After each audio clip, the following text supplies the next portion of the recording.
Hello friends, welcome to another mini blog a day in my life. আজকে সকাল থেকে আমাদের দুজনের ভীষণ আনন্দ ছিল, কারণ আমাদের দুজনের একসাথে অনেক দিন বাদে ছুটি পড়েছিল। এক কাপ কফি নিয়ে একটু পোজ দিয়ে বাইরে গিয়ে দেখলাম দারুণ ওয়েদার, কোনো রোদ নেই, মেঘলা মেঘলা বেশ। দুজনে বেরিয়ে পড়লাম হাঁটতে। ঠিক করলাম যে টুকটাক কিছু বাইরেই খেয়ে নেবো ব্রেকফাস্টে। গেছিলাম আমরা গুপ্তা ব্রাদার্সে গিয়ে আমরা অর্ডার দিলাম ক্লাব কচুরি আর চা।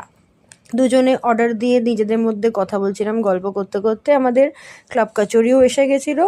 খেতে যথেষ্ট ভালো ছিল আর চাটাও খুব ভালো ছিল, চাও অর্ডার করেছিলাম আমরা।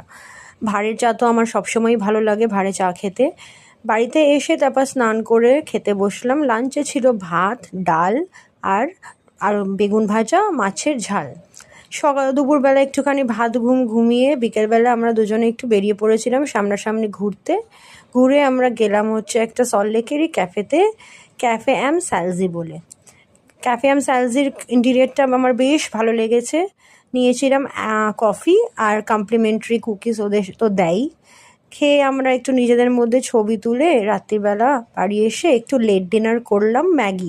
ম্যাগি খেয়ে দেখলাম প্রচণ্ড হঠাৎ করে বৃষ্টি নেমে গেল।